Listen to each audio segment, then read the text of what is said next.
Selamat datang di mata pelajaran ekonomi. Yang kali ini kita akan membahas tentang badan usaha dalam perekonomian di Indonesia. Berikut ada capaian pembelajaran dan tujuan pembelajaran. Teman-teman mungkin sudah tidak asing lagi dengan istilah BUMN, BUMD, dan juga BUMS. Tapi sebelum itu kita perlu tahu pengertian badan usaha. Badan usaha adalah kesatuan yuridis, teknis, dan ekonomis yang mencari atau mendapatkan keuntungan sebanyak-banyaknya dengan tujuan untuk melayani masyarakat. Ciri utama dari sebuah badan usaha diantaranya mencari keuntungan, menggunakan modal dan tenaga kerja, aktivitas operasional perusahaan di bawah pimpinan seorang usahawan,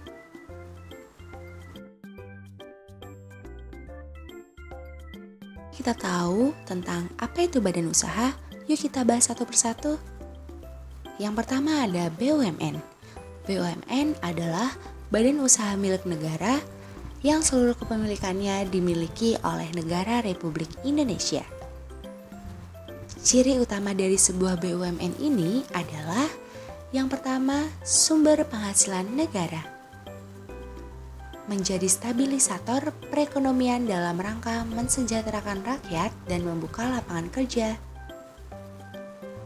Bentuk BUMN dibagi menjadi dua. Yang pertama ada Perum. Perum adalah BUMN yang mengelola sarana umum dengan seluruh modal dan kepemilikannya secara penuh dipegang oleh negara tanpa ada pembagian saham dengan pihak lain. Contoh dari Perum diantaranya Perum Bulog, Perum Dampri, dan Perum Peruri, Perum Antara, Perum Perhutani, dan yang lainnya. Bentuk BUMN yang kedua adalah Persero. Persero merupakan BUMN yang kepemilikannya sahamnya dapat dimiliki oleh pihak lain selain pemerintah dengan sahamnya paling sedikit 51% dimiliki oleh pemerintah. Contoh perusahaan Persero ini adalah PT PLN Indonesia, PT KAI Persero,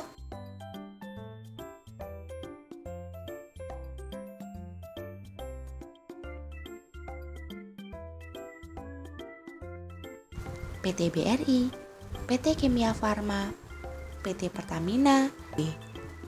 BUMD adalah badan usaha milik daerah, merupakan badan usaha yang dalam pelaksanaannya berada di bawah pengawasan, pengelolaan, serta juga pembinaan dari pemerintah daerah.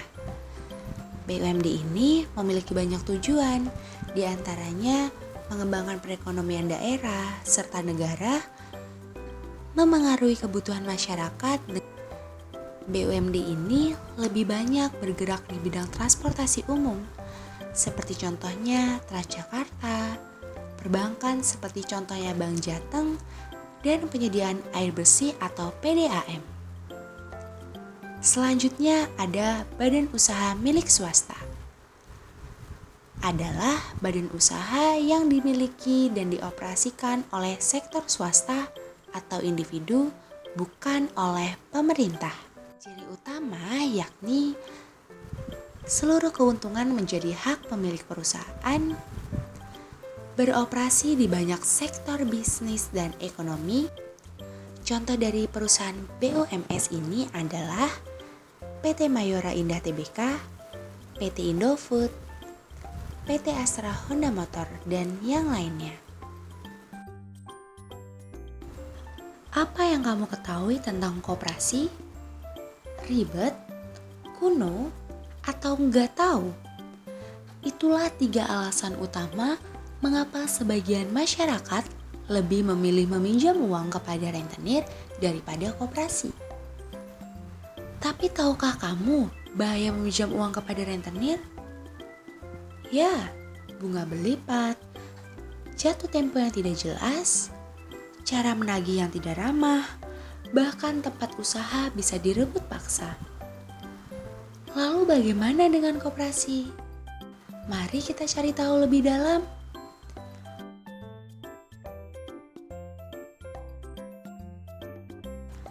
Menurut Undang-Undang Nomor 25 Tahun 1992 tentang Perkoperasian, koperasi adalah badan usaha yang beranggotakan orang seorang atau badan hukum koperasi dengan melandaskan kegiatannya berdasarkan prinsip koperasi sekaligus sebagai gerakan ekonomi rakyat yang berdasarkan atas asas kekeluargaan.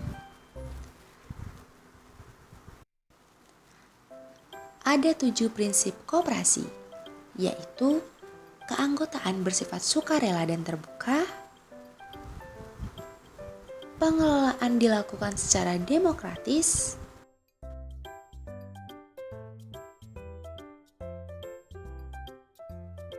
pembagian SHU atau sisa hasil usaha secara adil, sebanding dengan besarnya jasa usaha masing-masing anggota. Pemberian balas jasa yang terbatas terhadap modal, asas kekeluargaan, pendidikan diklat koperasi, dan kemandirian.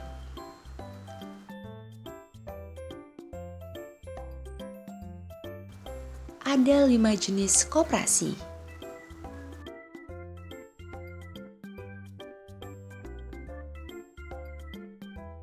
Koperasi simpan pinjam, koperasi konsumen, koperasi produsen, koperasi jasa, dan koperasi pemasaran.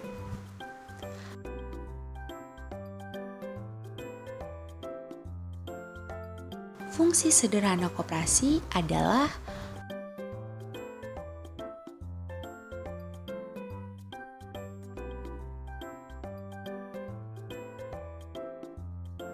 membangun dan mengembangkan potensi ekonomi anggota,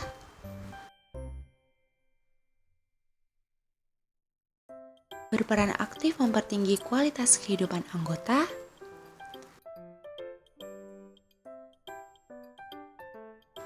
memperkokoh perekonomian rakyat sebagai dasar kekuatan perekonomian nasional,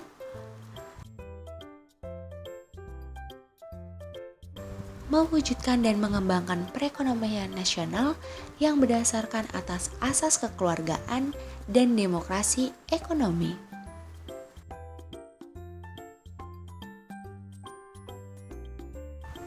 Syarat membentuk koperasi primer dibutuhkan sekurang-kurangnya 20 orang dan koperasi sekunder dibentuk sekurang-kurangnya oleh 3 koperasi.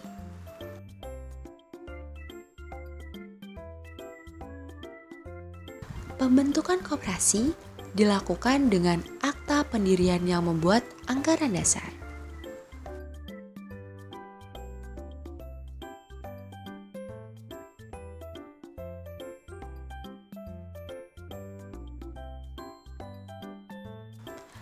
Ayo ikut gerakan anti rentenir dengan bergabung menjadi anggota koperasi.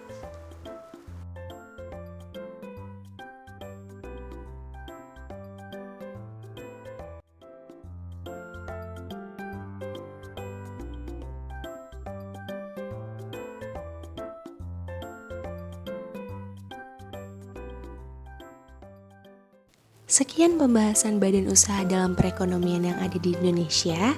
Semoga bermanfaat dan sampai jumpa.